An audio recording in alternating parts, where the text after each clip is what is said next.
Welcome back to another episode of Everything I Cooked for My Clients. And today is a very special holiday dinner edition. Now, if you guys remember from last summer, I like to start my meal prepping out with things that can sit and marinate and chill for a little while. Usually that means desserts and breads and marinades, but I actually made the dessert the day before. I had to check in on that chocolate mousse and take a little nibble. She was delicious. So light and airy. We're just going to cover up that little spot in the middle with a little whipped cream later. Don't worry about her. Got going on some of those famous duck fat dinner rolls and then started in on some veg prep. I seasoned up these carrots with a little coriander and cumin, olive oil, salt, and pepper. And it was a beautiful winter day here in Phoenix, so I had to turn on the grill and throw those carrots on the grill to get a nice little char on them. After they rolled around on the grill for a little bit and got some good markings, I just topped them off with some fresh sliced Meyer lemon and a little butter and chucked them in the oven, and then threw together a little whipped feta that I hit with some honey that's going to go under those carrots later. Parboiled some potatoes for some proper English style potatoes. You got to really rough them up a little bit to get those nice crispy edges. And then out into the garden for my little moment of zen where I pick my herbs. I am so lucky that my clients have this beautiful garden. Being able to pick fresh lettuces every day like these gorgeous little speckled guys is such a blessing. Also, citrus season in Arizona, if you know, you know. It is popping off right now. These Meyer lemons are so beautiful. Okay, on to the meat of it all. Our two protein options for tonight are pork loin and lamb rack. I like to score the fat cap of the pork loin a little bit, and then I rubbed it down in a little brown sugar, honey, lots of herbs, and some mustard. Chucked that into the oven for a low and slow roast. I cannot recommend a meat thermometer enough for this kind of cooking. This is a clean as you go kind of kitchen, my friends. Do not forget it. After a quick little coffee break, it was time to form my little duck fat dinner rolls. Look how gorgeous they are in that golden hour lighting. And then can we just take a moment to appreciate these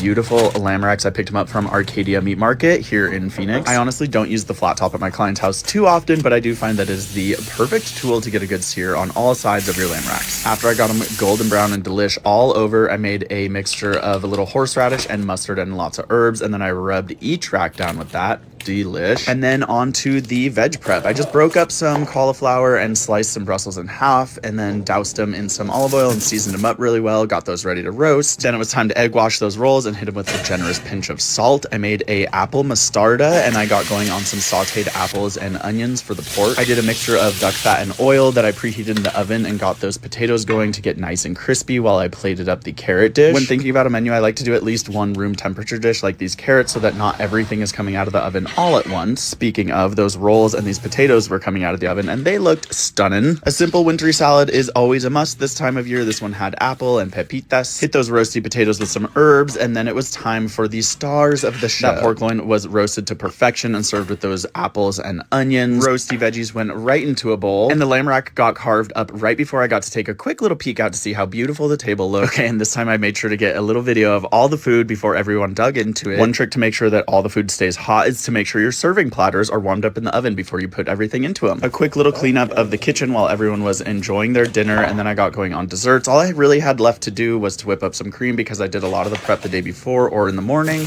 Did you guys forget about the little taste tester and the chocolate mousse? Because I did. Luckily, we had a little whipped cream, aka pastry chef's duct tape. Just covered her right up. Portioned up some gorgeous, chewy, simple, salty brownies, and did a little whipped cream and raspberry situation on these lemon poppy scones. By the way, this dinner was for 12 people. That's all the chocolate mousse they ate. I'm not mad. I was just a little disappointed. Anyway, all in a hard day's work, and cheers until next holiday season from your trash Santa.